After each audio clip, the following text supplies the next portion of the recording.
Hello, I'm Dawn Nelson, home economist for C&C Kitchens. I'm here today to show you some lovely traditional mince pies for Christmas. We all love a mince pie and very often we don't have time to make them from scratch. But I'm going to show you a really quick and easy method. If you haven't got time to make homemade mincemeat, I'm going to show you how you can make mincemeat just as nice by adding ingredients. Mince pies can be warmed and you can make these ones in advance as well. So the good thing about these is you can make a batch, pop them into the freezer, cook them, cool them, pop them into the freezer, and they'll last a good few weeks up to Christmas. So you can make them now. So Christmas week and Christmas Day and Boxing Day, you then got your abundance of mince pies already made. So what I've already done, I've lined my bun tin with my short crust pastry. I have made this, but if you haven't got time, you can use the ready rolled. And the good thing about the ready rolled pastry is it's exactly the right thickness for mince pies. So just use your cutters and just cut them out into rings, grease your bun tins, put your pastry in, and then you've got your bases for your mince pies.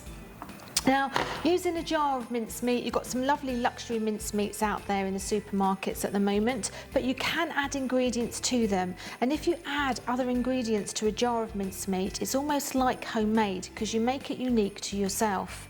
What I like to add is something like extra dried fruits, like cranberries or some chopped apricots, or even some chopped nuts, like some pecan nuts, which is quite nice to add a bit more Christmas feel to it as well. So I've got some cranberries in there. You can add some extra booze as well. So I quite like a capful or two of rum, and that gives it a really nice flavour. Obviously brandy as well is a traditional addition to lots of Christmas recipes, which gives it a lovely flavour too. Another thing I have added was a grated apple. Bramley or any apple you've got in the bowl, whether it's Cox's, will be a little bit sweeter. You can add things to your mincemeat. Oh, I can smell that rum coming up, it smells lovely. And then your mincemeat is a little bit nicer, a little bit more flavoursome to add to your pastry cases. Now, if you were making your own mincemeat, it should have been done way back. Probably in November for it to mature and improve on the flavours. But this is a lovely way of just making your own unique flavours in a mince pie. Okay, so be careful when you're filling these that you don't fill them too full, because what will happen once you pop the tops on, they will spill over, and then your pan will be, your tin will be a lot more difficult to clean. So make sure they're about 3/4 of the way full up to the top in the pastry. So it's a good heaped teaspoon in the pastry case. And once these are all full, I'm going to show you the different types of tops that you can put on them.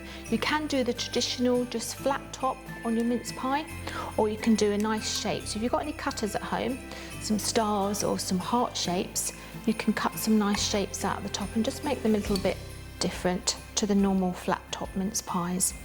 So just a little bit more in that one, I think. There we go, and they're ready to top. So I've got some pastry here to make my tops with, and the pastry, again, you can do puff pastry if you wish. This is short crust. I quite like puff pastry mince pies because they rise up in the oven and they're really nice and crispy. Naughty but nice, as they say. So I'm going to roll that out quite thin, and then I've got a star and a heart cutter. And I think these make really nice tops to your mince pies. Particularly the stars, I think, are really lovely.